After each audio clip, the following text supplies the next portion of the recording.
話說有個老人好膽小，有個仔就好勇敢，仲好鍾意打獵。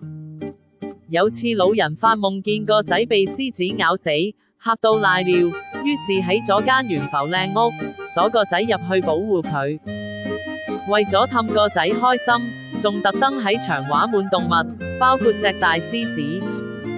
點知個仔越睇越燥，有日對住幅獅子畫爆死獅子，就係因為你同老豆嗰啲夢，我先要被關喺度。